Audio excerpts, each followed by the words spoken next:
All right, you guys ready? All right, good evening. Thank you for joining us. We will start with the Pledge of Allegiance.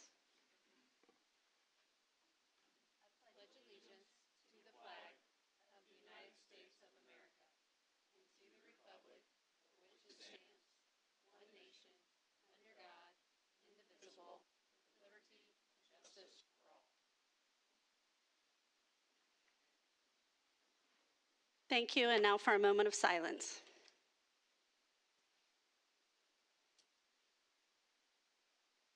Thank you. We will start with recognitions. Dr. Heil.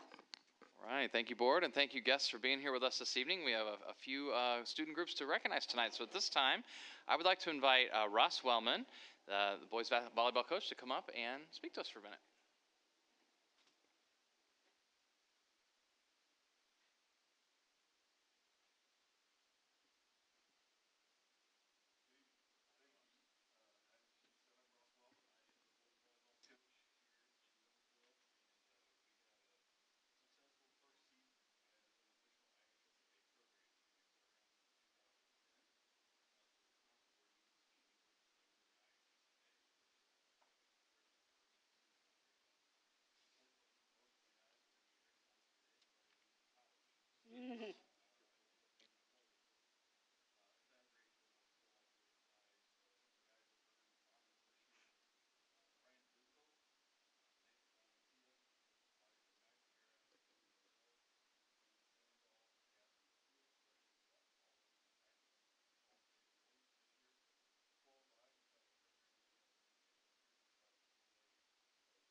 Hi, I'm James Pierce, and I'm the girls track and field coach.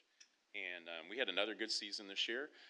We have, I think, just one of our members is here because we have a lot of people that were here that either graduated or that are in cross country, and they're just finishing their workout, and there wasn't time to get cleaned up before to come over here. So, Ainsley, you want to come up?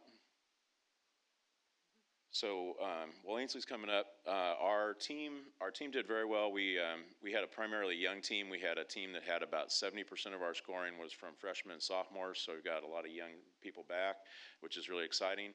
We were 5th place in the HCC conference, and then we were 3rd place in the IHSA sectional and the IHSA regional, behind the eventual state champion Carmel Greyhounds and the HSC Royals. So that was pretty cool. And then we had state meet qualifiers. We had a 4x8 team in there. We had Ansley Applegate was in the 1600. Brinkley Cooper was in the 800. And then Ainsley was in the 200. And then we also had the 4x4 relay and got a lot of good experience that way. And so while Ainsley's up here, Ainsley had a really good season. She's got multiple school records now, including she was on our 4x1, which set the new school record of 49:44. She's also a member of our 4x2 indoor record that we set earlier in the winter. And then the one that's the big one is the 200 meters. She is the new school record holder in the 200 meters, 25:37, and that eclipsed the previous record, 25:40, which was set in 1986 when I was 14. So pretty cool. Wow.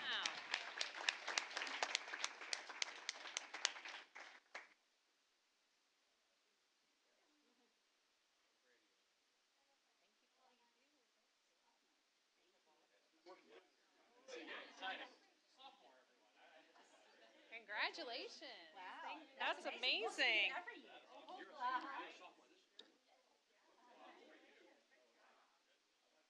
She want to play on the soccer team?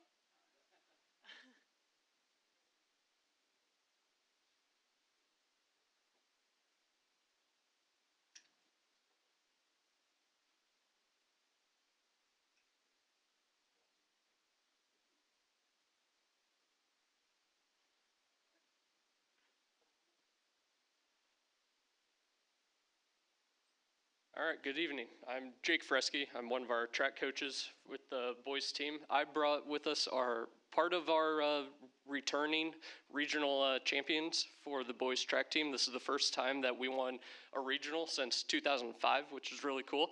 So we got Banner Barnes, give a wave, John Libbs, Jack Rush, Isaiah Vose, Angel Wilson. All right, who else am I missing? Nathan Leach, Coach Kinley, Coach Dirksen. Okay. After the regional meet, we had qualifiers at the state meet. Set a 4x8 school record, getting second to Bloomington North, who was the eventual cross-country state champion, who we're going to take down this year. Set that school record in 7:39. That was a 12-second school record. That was Banner Barnes.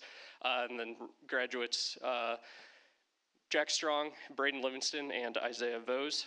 And then John Libbs has the 3,200 school record, finishing 8th at the state meet. Banner finished 5th in the 1,600. He also had a school record of 9:06. John beat his 9:05 school record. Angel Wilson, we have as 100 and 200 top 20 in the state, taking down 2 school records in the 100 and 200, as well as Banner in the 8, and then that's it. That's what we got. Awesome. All right. I'd like to introduce Coach Bullard and the girls softball team.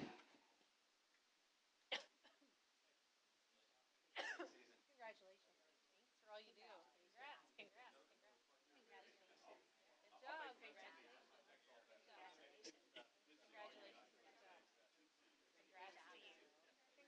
Congratulations. Good job.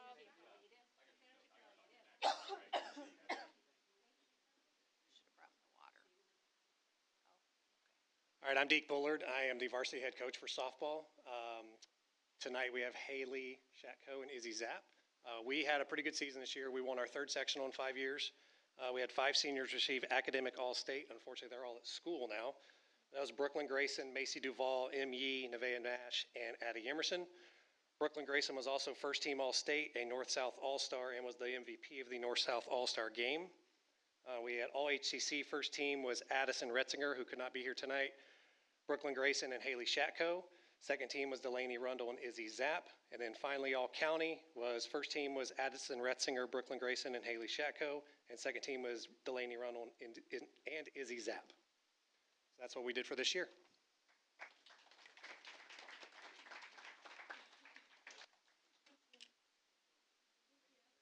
Good job. You had a good season. Congrats. Good job. Congratulations. Thanks for coaching.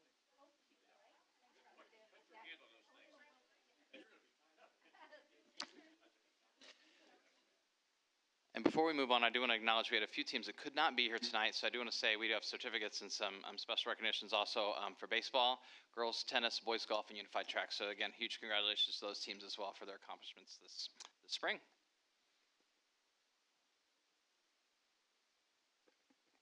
Okay, go ahead. Yep. So next, I'm going to ask Dr. Miller to come up, and we're going to talk first about our Hare Chevrolet Teacher Spotlight. And while he's making his way up here, I do want to always point out that this program highlights 3 teachers every month from one of our schools and provides $1,000 to their school for student academic and extracurricular achievement. With that, Dr. Miller. Great. We're so glad to be here tonight. We appreciated hosting you for a building tour today, but really proud of our building and proud of our people, and it's my pleasure to recognize 3 of our teachers. We put this out to our whole staff and asked for nominations, and it's kind of a role. And these 3 teachers received the most nominations in our building, and so would like to recognize them. If they can make their way up here, is that all right if they do that? While we talk about them, our first spotlight teacher is Sarah Stewart. Sarah is a 7th grade science teacher for us. This is her 12th year teaching. And of course, we posed the questions, the district questions to them, so I won't read them all to you, but just some highlights. Why did you become a teacher? And she has always wanted to be a teacher, and she loves that she is in her dream job. She put on her questionnaire, which I just really appreciated. Her goals for her students are that they all know that they're valued, cared for, and matter. And she wants to help them fall in love with the amazing world of science. And her advice to parents drew my attention. Even though they will never admit it, middle schoolers love school. There's always a lot of joy and excitement around that science classroom. So Sarah Stewart. Our next spotlight is Carrie Zito. Carrie is 6th grade language arts, and she's been teaching 12 years as well. And why did you want to become a teacher?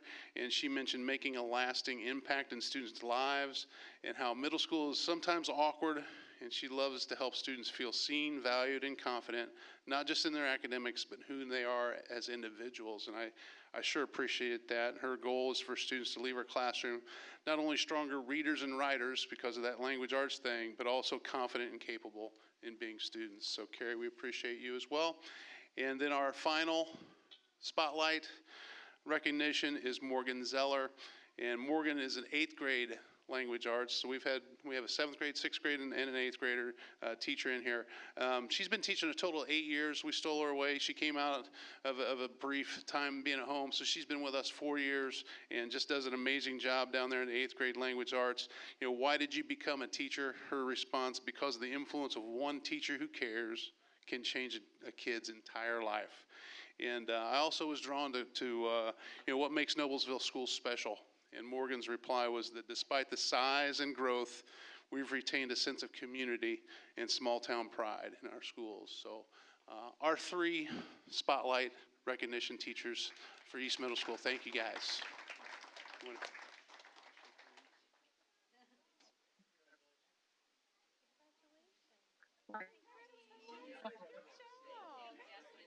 Congratulations.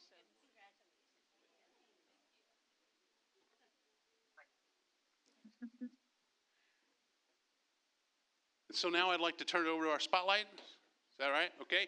I want to turn it over to Mr. Derek Rubel. He's going to talk about a program we started last year. It was in its first year and really had a lot of success and a lot of positive things to build on, and plug in a population of our building into an esports program and giving kids a chance to plug in and connect to our schools. And as we talked about earlier, there's a future in esports.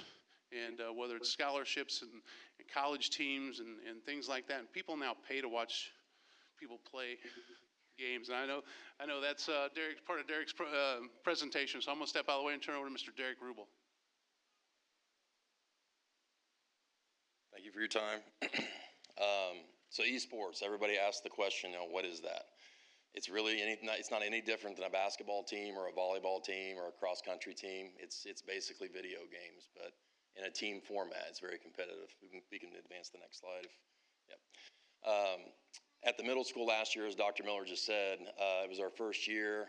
We kind of like learning as we were going. We joined this organization called Play Versus. And Play Versus is basically a host with other middle schools across the country. We're in the Eastern time zone, so we play in the East region. Like in our Mario Kart League, there was 170 middle schools that participated in Mario Kart, just to give you kind of an idea of how many teams are involved with that. We play all Nintendo Switch titles, so it's Mario Kart, Splatoon 3, which is kind of like Capture the Flag, but with ink, and then Super Smash Brothers, which is kind of like a melee fighting game. We played a season of about 11 weeks long during the season last year, and it happened on Tuesdays, Wednesdays, and Thursdays after school until about 5:30, 6 o'clock. So why should students be a part of esports? The biggest thing for esports, in my opinion, is the community. So it's a group of like-minded students who get together that have a passion, a desire to do, something they do at home anyway, but now they can do it in a format where they're in person. They get to do it as a team. They get to work together, get to collaborate, and that's part of the character development. So they learn a lot of valuable skills, critical thinking, collaboration. There's some STEM standards like analysis of game data. So after we would play, we would have discussions. We would have some talks about how can we improve? What was our times? What can we do to get a faster time? So we would have like a little session afterwards, after the meet, and be able to talk through some of that. And then we would come up for strategies for future events and practices as well. So last year, again, we just did a spring season with Play Versus. It lasted about 11 weeks from about February to the beginning of May. Like I said before, we played on Tuesdays, Wednesdays, and Thursdays after school from 4 to 6. We had 9 total teams. Each game had a team that represented, and some of the games had multiple teams. But across those 9 teams, there were 44 total participants. There were a few students who kind of overlapped and played on some of the same games as well, so they played on multiple teams. You can advance to the next slide. Some of the results, so individually for our Splatoon 3 team, we had 9 participants. There were very few schools that actually participated in Splatoon 3. I think it was under 20 in that region, so like maybe 17 teams. We didn't know anything about Splatoon 3. I didn't know anything about Splatoon 3. The students, we were learning together. So afterwards, we were just like, how do we even play? Like, we didn't even know how to play the game when it started. So I guess the biggest thing for Splatoon was the learning experience, just learning a game together. How do we play? How do we get better at that game? So I was very proud because the first couple of weeks we're not doing very well at all. By the end of the season, we at least knew how to play the game. We actually got a couple wins toward the end of the season, so I was pretty proud about that. Our next team was the Mario Kart teams. We had 2 full-time teams, one team that played, a third team that played occasionally, depending on if we had enough students that could come in and participate. There were 11 total participants on those 3 teams. It was very competitive, highly competitive. As I said before, there was like 170 different Mario Kart teams across the country, and our top Mario Kart team finished 7th in that 170 teams. So very, very good. And I also point out one of those losses was a forfeit loss during spring break. So we probably would have finished even higher if it wasn't for that. And then the next slide is the Super Smash Brothers teams that played on Thursdays. We had a total of 24 different students that played in Super Smash Brothers. I know that's really small to read. It was very competitive. We had 6 teams that played all simultaneously at the same time. So my classroom, as you guys saw today when you came in there, it was completely full, extremely loud. But I do want to highlight someone. I'm going to have him come up actually right now. His name's Brandon Garrett. And he is a current freshman at Noblesville High School, but he was an 8th grader last year and played on Smash. Smash is a very popular game. Brandon actually was undefeated in every single game, every single match for 11 straight weeks in Super Smash, it's unheard of to not lose a game. So I'm going to let him speak at the end of the presentation, so if you want to come back up when I'm finished, I'll give him some time to talk about it as well. You can advance to the next slide. This year we got some bigger plans, more than just a spring season. We're actually going to host a school-wide Mario Kart tournament on Saturday, September 6th at the middle school in the LGI from noon to 4. This is basically just to kind of spread the word, get it out there, see what kind of kids are interested in Mario Kart.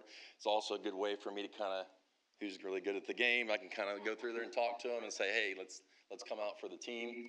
And then we're actually going to participate in both a fall and a spring season for Mario Kart, especially since we had a lot of success last year with Mario Kart. And that'll start in September. It will run to December. And then in January, we're going to host a school-wide Smash Brothers tournament. Same idea, and get more kids involved. And then the spring season will last with all 3 games, Tuesday, Wednesday, Thursday, like we did last year from February to May. Some of our goals for the future, we want to get that participation up. We want to get more kids in there, get the word, spread the word. We want to develop a sense of pride for the program. Maybe even invest in some uniforms or some shirts to kind of spread the awareness. Maybe some fundraising to do that within the community for the teams. I think the biggest goal of mine, though, is, I've talked with Adam Zobe at the high school. He's the esports coach at the high school. The whole reason why we're putting this together is it's a feeder program. And so we don't want kids going into the high school not knowing how this works. They want to give them some sort of an experience before they get there. And our high school teams had a lot of success in esports the past 5 or 6 years. So that's something that we're really looking forward to for the future. So I'm actually going to invite Brandon back up to have a few words about his experience. And I've also invited Angel Guerrero, who is a current 8th grader, who played last year as a 7th grader, to talk about their experience after school each day.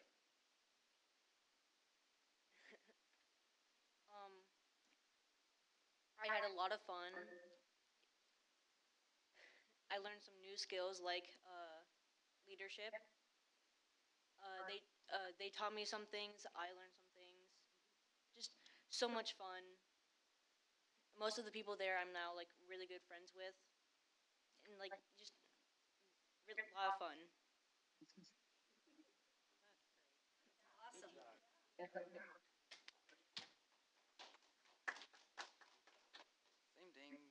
Same thing with Brandon. So fun, good stuff. It's been great. It's a lot of fun. Well, I have a lot of fun. Make some new friends, and pretty much this is the best year I ever have.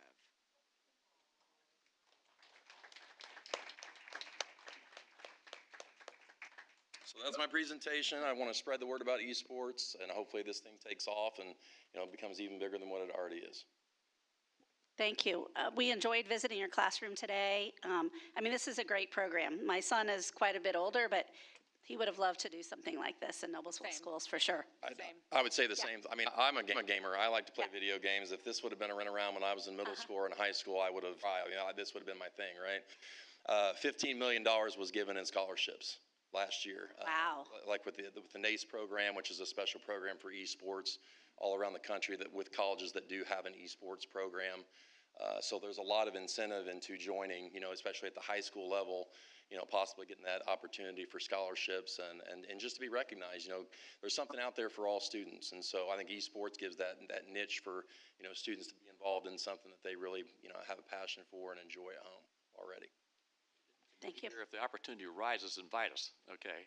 If you got some event going on, send us a little note out to us to come and watch it. Party. Do you have room for, do you have spectators? Yeah, Saturday, September 6th, come on down to the NEMS LGI and see kind of how they play and how they interact, and Thank you. more than welcome. I love how you have these couple of school-wide events, but they're dual purpose because they're actually your scouting events. Right. Right, yes. Your setup Not is very IHSAA yet, right? So you can scout. But there are some there is an organization at the high school level where schools around our area is already participating in the competitions, much like IHSACE. Oh my goodness, you get the but it's an organization that has kind of linked that up, the same way as the other athletic events. So Your setup is really impressive today. Thank you for showing us that. Do you have a selection of games like in the future for next year that? Right now we're just going to try to hone in on those 3 games, try to get better at those 3 games. Sure. Those are the 3 games that they really focus on at the high school. So that's kind of like our purpose is to go in as a feeder program to the high school. We also play those 3 titles particularly because they're rated E for they're good for that age group. We don't want to get into games that maybe are more inappropriate for like a middle school age student. So My whole family played Mario Kart on vacation. It's a fantastic time. Great game. Thank you. Thank you.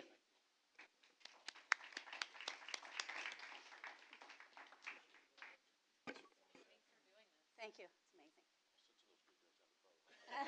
It's amazing.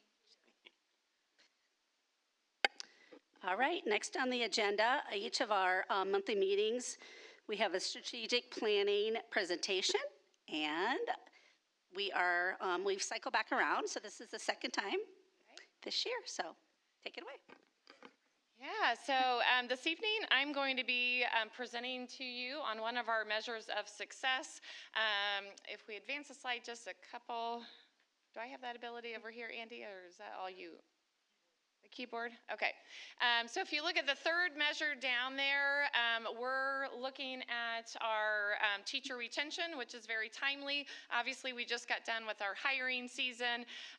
And so looking at the staff that have returning for this year, I'm going to be sharing quite a bit of data with you tonight.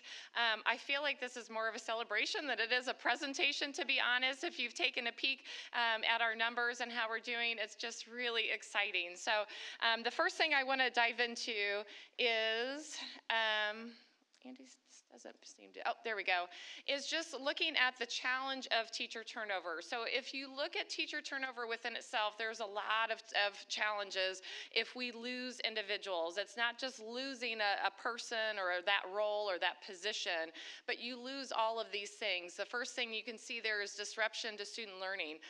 You think of all of the disruption to curriculum continuity. I know our Department of Learning, the training that they put into our teachers and devote to our teachers with any time that we have new curriculum coming on board is just a massive undertaking. And so anytime that we lose someone, that we're losing that knowledge. Obviously, the increased costs, so it does, cost the corporation money anytime that we lose someone, because then we're out there, we're going to recruitment fairs and job fairs, and just like I said before, the training that goes into all of that is a decrease for us. And then you can see the last two there, loss of institutional knowledge and decreased morale. The loss of institutional knowledge is key in my book. You think about those individuals that have been with us at Noblesville Schools for 30, 40 years, and when they walk out the door, not only are our hearts sad, but we have lost just such a breadth of knowledge and people that just know what I call like the Noblesville way. And so, some of the retirements, those are a little bit easier to swallow because they're moving on to that next chapter. But when people leave us after 20 years of experience to go on to another experience, that's just really, really difficult. So the next thing I wanted to look at was our key factors influencing retention. These are probably the top five in my opinion. Obviously, compensation and benefits. David's team does a great job to ensure that our salaries and our benefits are all very competitive. So that is really, helps a lot of our staff stay on board, knowing that they have good benefits and good paying jobs. Secondly, just our working conditions and our school climate, and I'll touch upon that a little bit later in the presentation, but just ensuring that people feel valued, that they feel supported, that they're working in an environment that they want to come to every day. Thirdly, our professional development. Again, kudos to our learning department. They have really dumped a lot into that. Noblesville Schools takes a lot of pride in ensuring that each of our staff members, not just our certified staff, but our classified staff as well, is really growing as a professional. And I think our PD days, our 4 professional development days that we have within our calendar really, lend to that, which is great. Our autonomy and voice, we want to ensure that, our teachers do have a voice and, how things are going, what kind of curriculum is being selected, and just their overall working conditions. And then lastly, the other really key factor that's influencing retention is recognition and appreciation. I don't know anyone that doesn't like a little, word of praise or a little attaboy type thing, whether it's informal recognition or some of the formal things that we do, like our gala and things like that. People appreciate those things when they know that they're being recognized for the work that they're doing, and that helps people to stay on board and be retained with us. So I guess before I share out our turnover statistics, I wanted to share kind of what the state and national statistics are. So the very top line, you can see there the national average teacher retention rate is sitting at about 78%. And that was just a recent study that was from Frontline Education. And then if you look at the very last paragraph there, right now in the state of Indiana for teacher retention, we're about at 80% rate, and that was as of last year, as of 2024. So that just kind of sets the stage for you of what those percentages are, and you'll see how that compares here to Noblesville Schools. So can we go back one, Andy? Sorry, back one more. There we go. Okay, so I know this is a little bit hard to see, but this is our retention rates starting from the 21-22 school year all the way until this very past school year, 24-25 school year. And it's broken down by building, and then you can also see our district. So right now as a district, the far right corner there on the bottom, we are at a 91.94 retention rate. Phenomenal. I just shared with you what the national and state average is. That is a huge celebration for Noblesville schools of retaining really great people here. All of our buildings, I gave a shout out to our principals. I had sent this information to our principals last night to share with them as well. They're just doing a really, really great job, and I'll kind of go into a little bit of the details of why I feel like our retention rates are so high right now. You can kind of see some fluctuation within those. And so I'll kind of dive into the next slide, just looking at some overall trends. Advance one. There we go. Thank you. So obviously the overall district retention rate, and this is just for certified staff that we're looking at for right now, is just for our teachers, shows a positive trend. So we, in 21-22, we are at 85%, and now, like I said, this past year, that jumped to 91.94% as a district. And then, I guess correspondingly with that, our obviously the staff that are leaving has also gone down. So 105 individuals that left in 21-22, and from this past year is 59 individuals that left. And I will say that our teams really feel that. I know that we all remember the years where we were, bringing in or hiring over 100 people. That is just is a heavy weight for not only our cabinet team, but just everyone, for our building principals, for our other teachers that are trying to mentor our new staff. So if you look at, those 59 individuals, that is much more manageable and feasible for our district to take on those new teachers. So looking at some of the building-specific trends, and again, this isn't to call out any building, this is really to celebrate these buildings and what a great job that they're doing. So at Noblesville High School, you can see that the retention rate there has jumped from 86.63 in 21-22, and now up to 88.68% this past year.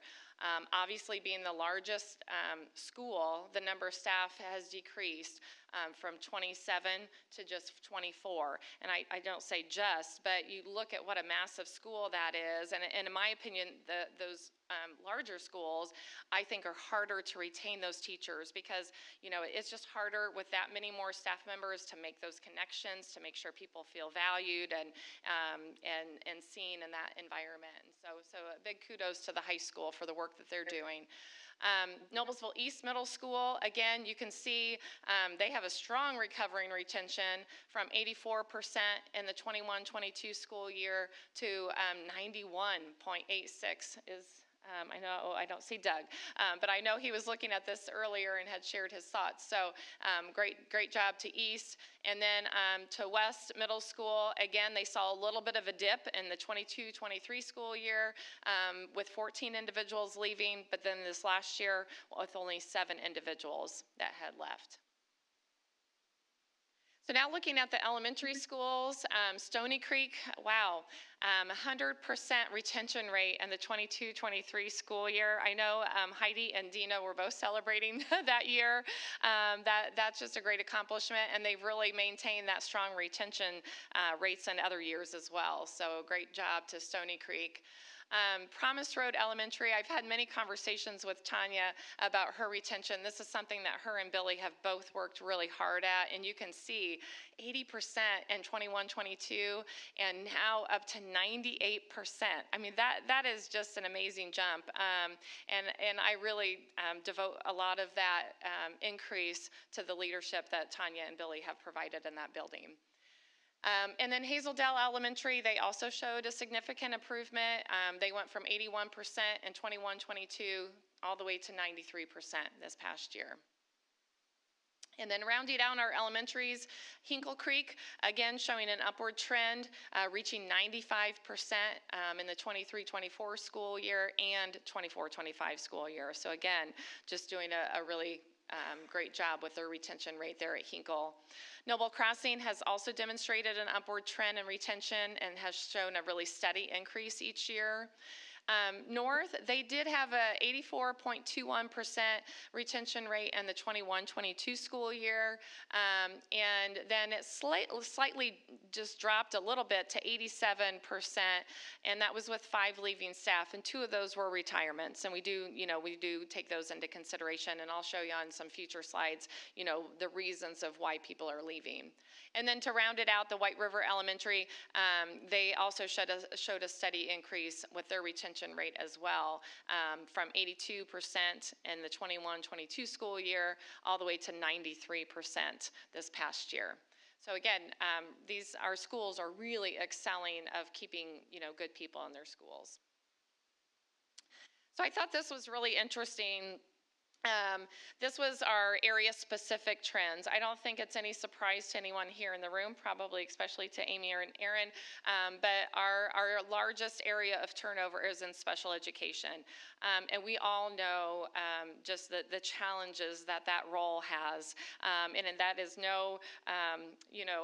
nothing that Amy or Aaron are not doing. I would say, truthfully, our retention rates, especially in the area of special education, are far greater than other schools at both the state and the national average, and I do think that that's because of the strong support and leadership that Amy and Aaron provide. So even though that is our greatest area, there are a few other areas where you can see that we've lost quite a few individuals, and those are things that we continue to look into of why we have people leaving, like in the English language arts area.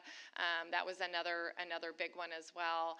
And then it was interesting in 22-23 we lost 7 kindergarten teachers. So there's just kind of pockets of different things there that I saw that I thought was interesting. This also was very enlightening to me. This is really the reasons why staff leave. So anytime a staff member resigns or retires, we do ask them, why they're moving on, where they're going to, just so we can have record and data from that. So you can see here kind of by building why people are leaving. Unfortunately, this is disheartening, but the biggest category there is that they're just leaving education altogether. And that is a trend that we have seen in the last 5 years. And again, that does unfortunately match the national trend as well, but we are seeing that here at Noblesville Schools. We do have other individuals that are going to leave to a different district as well. Sometimes that's to be on the same schedule as their children or family or whatnot. Sometimes they have a better opportunity, that type of thing. We do have a pocket of people that, are relocated, for their family or maybe a spouse. You can see our retirement numbers there, and there's a variety of other reasons that are listed that we had a small number of people. So I just thought it was interesting for you to see kind of where are these people going when they leave here, that, if they're not retiring, what's happening to them. As you know, our team conducts stay interviews in the spring. We've done this for the last 2 years, and I've shared that data out with you. But I thought this really coincided with all of our staff retention. When we sat down with people that were selected to do the stay interview, one of the questions that we asked them is, why do you stay? What do you love about Noblesville Schools? Why do you stay here? And you can see there that those interviews really revealed that people enjoy working at Noblesville Schools because of our students and their colleagues. And that was heard time and time again. And we are very fortunate, as all of you know, to have really good students and families and just the people that work here at Noblesville. That's the answer that we got time and again. And then you can also see there, it says many of the staff members mentioned that they just really feel connected. They feel supported by the community, by their building administrators, by their colleagues. I think actually one of our hair Chevrolet teachers tonight said that too, that she just felt, incredibly connected to our community and supported by the community, and we hear that a lot. So I think that also kind of ties into why people are staying and why our retention rates have been so strong. So and this is my own interpretation and just things through our stay interviews and through our exit interviews that our HR team is doing. these are things that why I feel that contribute to our strong retention rates. Again, kudos to our building administrators. They're really the ones that set the climate, and the environment within our buildings and make, our teachers want to come back every day and make it an enjoyable environment. They've done just a really great job with that. Our quality professional development opportunities, again, with our learning department, what they've created with that and just making sure that people are growing as professionals here, I think has been really important. Our effective mentorship program, I know Ryan has spoken to you about that, but that truly has been such a great thing, especially for our first-year teachers, and not just those kids coming out of college, but those that are just new to Noblesville, that they're matched up with a mentor that can really walk alongside them and support them. Those people want to come back because they know that they have someone that's supporting them along that, with procedural things, with curriculum things, and that just means a lot. So I really feel that that's contributing to it as well. As I mentioned earlier, David's team has worked really hard to ensure that we have competitive salaries and benefits. I also believe that our commitment to work-life balance, I know our team as a cabinet, as well as all of our building administrators, really try to encourage our staff to make sure that they have a work-life balance. Just as our kids, we want them to be, well-rounded kids. We also want, our staff to enjoy their time and their families outside of their workday as well. Those recognitions, like I talked about before, one of the key influencers of just making sure that people feel valued and supported and recognized.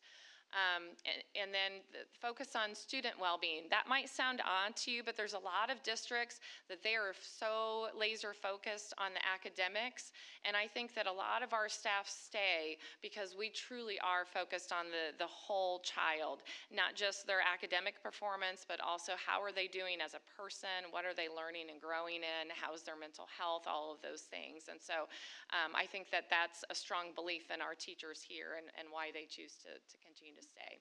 And then, as I mentioned before, just our supportive community. You don't find that everywhere, and I really feel like because you as a board, in our district and our community, I feel that Noblesville Schools is really the heart of our community, and I think our teachers and our staff feel that same way as well. And then obviously, I feel like this all folds into our retention rates of why, one of the many reasons why we were named as a top employer in America. I think people want to be a part of that. They want to continue to be a part of that and what we've built here at Noblesville Schools. Thank you, Heather. Thank you.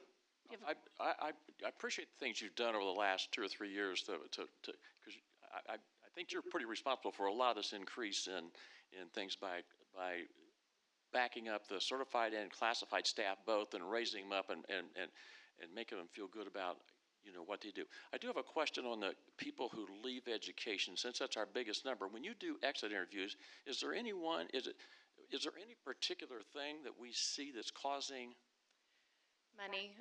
Yeah, Unfortunately, that's usually the thing. It's money, especially with, and I don't want to be stereotypical, but especially with a lot of our male teachers, that to support a family and things like that, they are leaving for better financial opportunities, unfortunately. And when you say male, is it like 50%, 60%? I don't know that percent. That would be because interesting to go back and look into. Yeah, that's a great question. Yeah. Anyway, thank you. Yeah, thank you. Great presentation. I do have a question. What happens when a teacher changes a building? So how does that affect a retention rate for a building?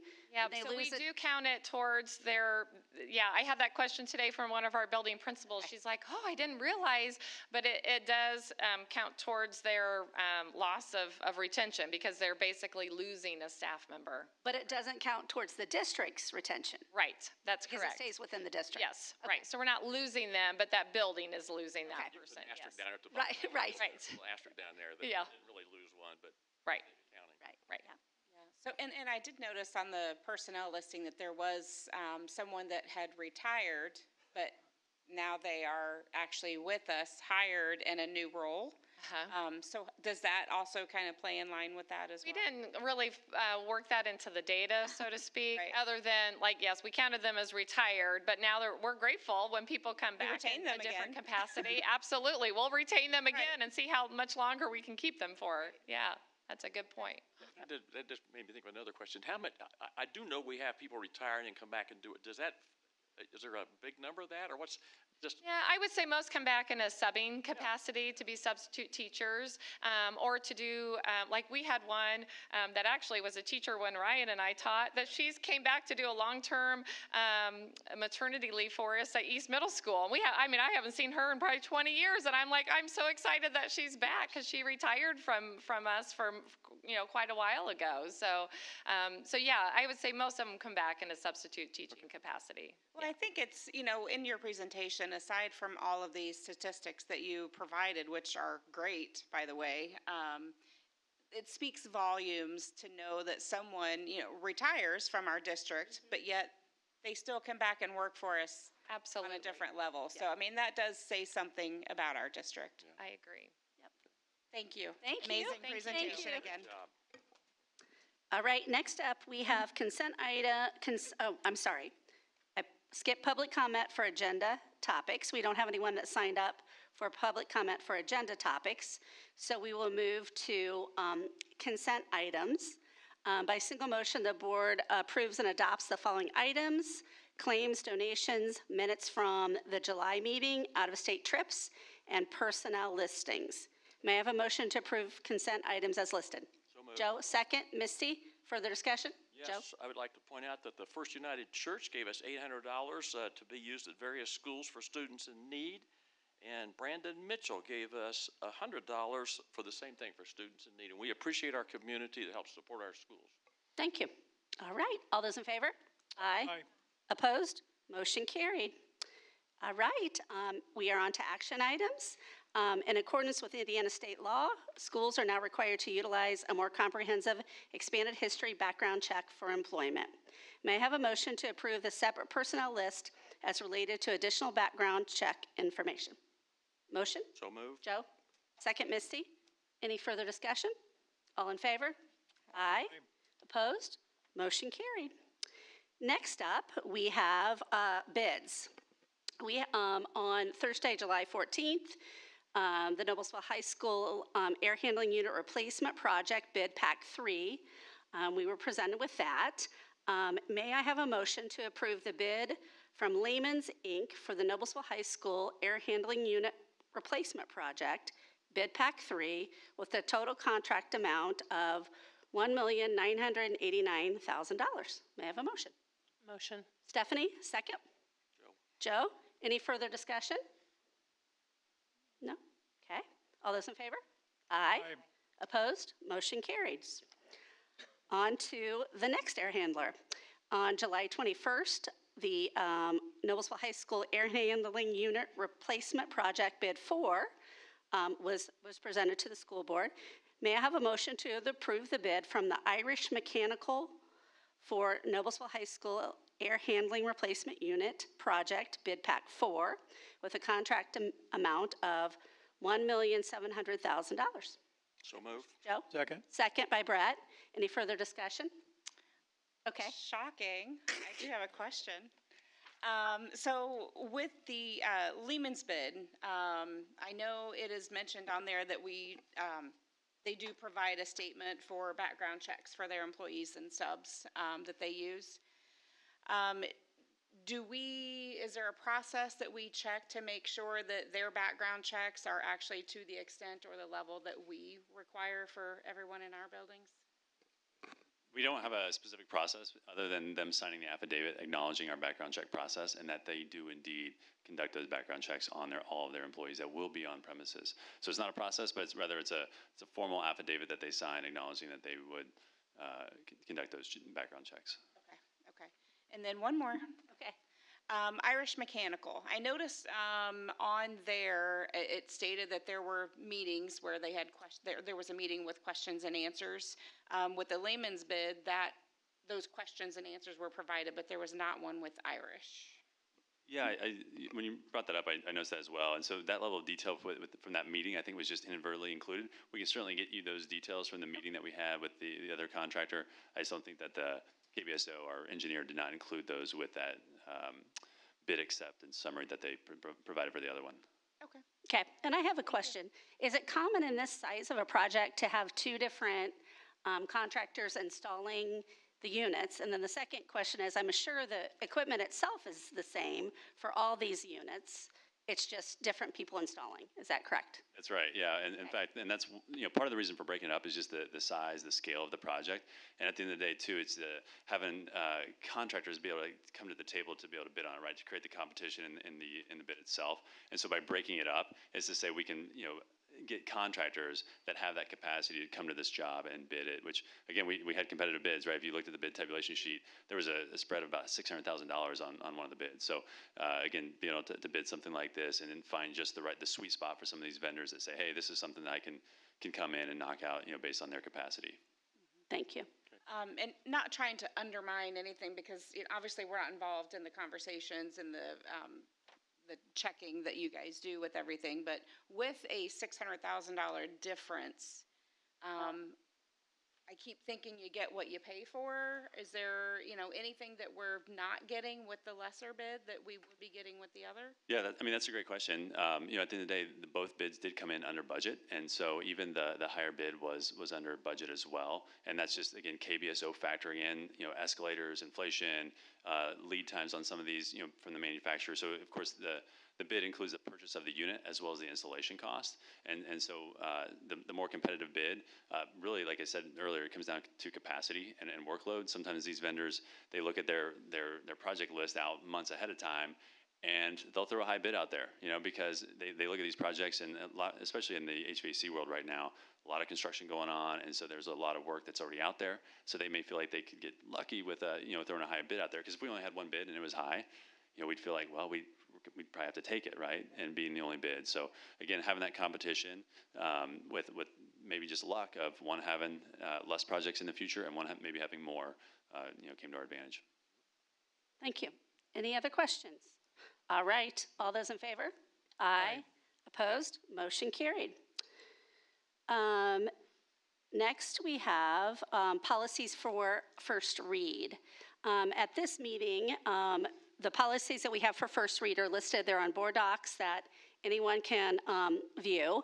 All of these policies were recommended by our attorney, Churchill and Antrim, to be updated. So this is the first read, this meeting, and then our next meeting, we will vote to approve policies. You're not going to read all 16 of them? Nope, I'm not.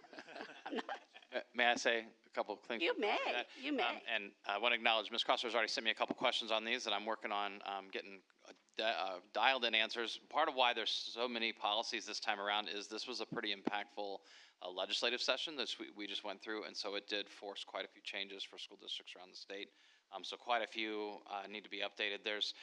As you look at these, some are very minor wording tweaks, some are pretty significant overhauls. So we want to make sure we understand all of those. So again, board, certainly send me any questions you think of as you start reviewing these to give me time to review those with our attorneys, and then we'll be back to, again, hopefully recommend these for approval next month. Okay. All right, thank you. Next up, we have public comment on non-agenda topics. So in this section, we allow the public to speak on something that's not on the agenda. And we did have someone that signed up tonight. So if you'll come up to the microphone and introduce yourself, Neha Patel, please.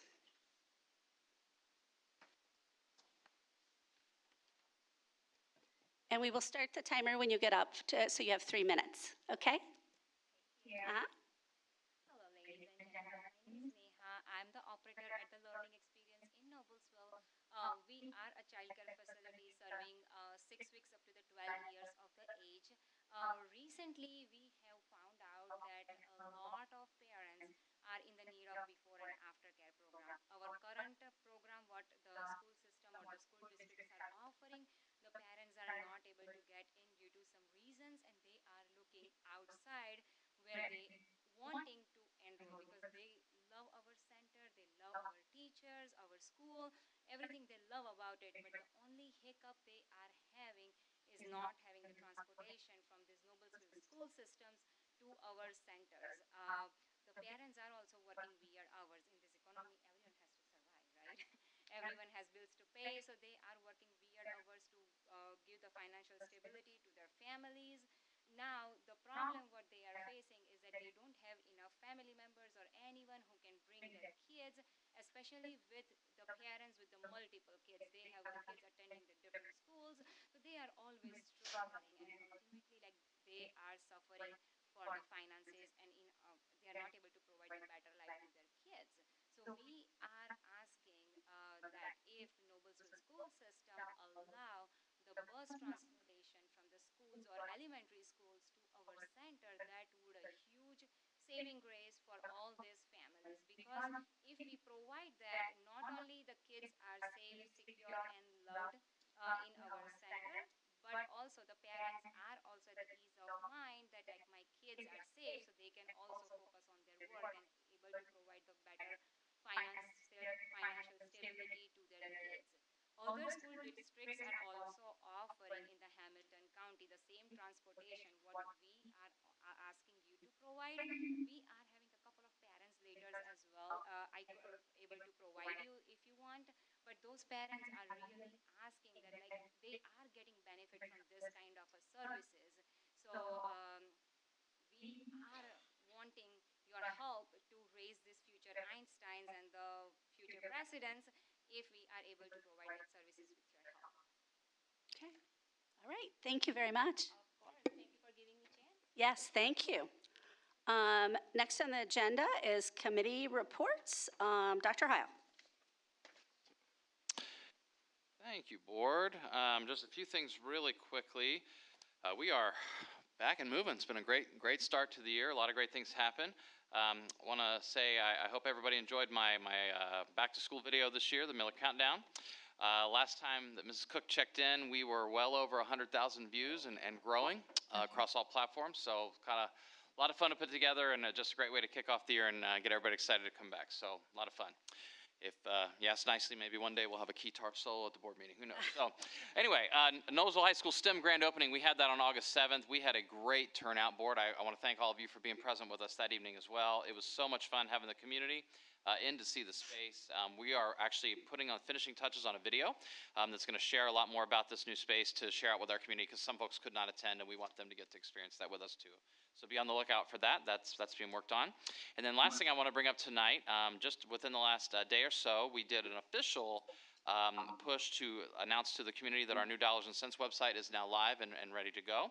And the whole point behind this, where we talked about this a year or so ago, the premise and the driver behind this is, we all know school finance is complicated. There's a lot of questions all the time about how it works and where money comes from and where it goes. And so we want to make sure that our community feels informed, because like they have a way to learn about that, has a way to kind of check in and see what we're doing. So for our community members out there, you can absolutely learn more about how your tax dollars are being spent by checking out the site. It's noblesvilleschools.org/dollars and cents. You can also find it right on the front page of the website. It's pretty easy to find. It's under district news and also under the business department tab. And one note that I know we talked about a few months ago with this board, now that it's live, I definitely want, as community members, take a chance to review that and look at that. We definitely want feedback, because this is for the community. We want to know, are there things on there that are confusing or don't make sense? Are there things that you would like to see? Because the challenge of building something like this is, if you talk to 100 people, everyone may have different things. So we tried to find a nice balance of sharing information but not making it too overburdensome with too much that it once again turns confusing or doesn't make sense. But we definitely want some feedback on that, so we're hopeful to have that. Several community members have reached out and really thanked us already for this. And same thing, each one of those conversations I've reiterated as you mess with it the next few days, look around. Would love to know your thoughts if there's things that you think would be a benefit to that. So again, very excited to see that get going, and we look forward to improving it in the months ahead. Okay. That's it. All right. Thank you. Noblesville Parks Board. Joe. Yes, the Parks Board met August 6th, and we continue to evaluate the new things we're going to do out at Finch Creek. There's going to be a new electric sign down by the greenhouse down by Federal Hill that should be coming up soon. Golf is doing great. They said July was our fourth best month ever, and people spending money at the golf course. That's good. Summer camps all went well. They're all wrapped up. Feedback was good. Youth programming in the future. In the fall of 26, 27, the Boys Club is going to work at having after-school and before-school care that they're just getting it organized, and they're trying to get their transportation organized, how they're going to do this. So more coming on that. And the other thing we have is out-of-school explorers, okay? And this is for days that we have in-house learning. They're going to provide different kind of programs. So August 25th, they have Imagination Station. November 12th, Time Travelers. January 5th, Winter Wonderland. Adventure Quest, January 19th. Mad Science, January 26th. Mission Space Exploration, February 16th. And Spring Safari. Now, some of these are also days, President's Day and others. I didn't mean they're all our out-of-school days, but other things where we don't have school, things are going on. There's a lot of great things going on at the Parks Department, and I saw, Marnie, in your notes that you were working maybe with the Parks Department on thing. We have a group of young people. The new Parks Director and our Assistant Director are young and incredibly energetic, okay? And they're looking into lots of new stuff. I'm just really impressed with the way they're running the Parks Department. And over and above that, I said yes to one more thing, okay? And I'm on the, they looked down the road and said, who's retired on the Parks Board that could do the Noblesville Parks Foundation? Well, they all look at me, and I said, okay, I can do this at 9:30 on Friday morning. It's a group of 9 or 10 people who are incredibly young and energetic. They're all half my age, and just keeping up with them is good training, okay? But the things going on over at the Parks Department, the Parks Board, are just unbelievable. So I think our tie with them, and we talked about these school activities and how much we appreciate working with them to help make things better for our kiddos over here. So plug in, and if I can help facilitate that, and be sure and come through me. And I just appreciate those folks so much over there and what they're trying to do for the city and the kids in Noblesville. So did you say they have, they're installing a new electronic sign at Federal Hill? I think the concrete's there, down by Federal Hill. Okay. I think it's over by is it called the Green Room? Yeah. On the Yeah, corner. yeah. There's going to be a sign on the corner, and the big discussion was what angle to set it at so everybody could see it coming both ways down, was it 19? Well, I wonder if it was easy for them to approve that permit, or if they had to jump through a lot of hoops like Marnie did for hours at the high school. They came to the same planning commission that I saw her at. There was only one guy at the planning commission that night. We all went, let's go for it, just like we did for you, Marnie. So no, I get to do a lot of things being around town and see a lot of fun things happening, okay? So the Parks Department is A1, first class. Tie on with them. Thank you. Did you say, so for our professional development days? Yes. It's going to be like during school hours, they can go to these park camps? It's like a day out, like a day out thing, yeah. Do they cost, or? All these different. Yeah, how much, do you know how much they cost? I don't have that on this thing, but if you go to the Parks Department website, you can find out. That's pretty neat. Wow. Oh, that's awesome. I just like this after school thing. I think they're really integrating themselves in our student That's great. community, okay, which I think is fabulous, and that's why I tie up with them, okay? It may apply to you too, Julie, on tying up with them, yes. Okay, thank you, Joe. All right, Stephanie, Redevelopment Commission. Redevelopment Commission met on July 28th with only one agenda item. The commission approved the resolution to rescind and replace the pledge of TIF revenue of the Noble West project from strictly 83% for the payment of bonds to the commission keeping the greater of either 17% or $67,490. This means now that the taxpayer agreement is no longer necessary due to the change. And that was the only agenda item. Okay, all right, thank you. Our next regular school board meeting is Tuesday, September 16th here at 6 o'clock. May I have a motion to adjourn this meeting? So moved. Joe, second Misty. Any further discussion? All right, all those in favor? Aye. Opposed? Motion carried. We are adjourned. Thank you.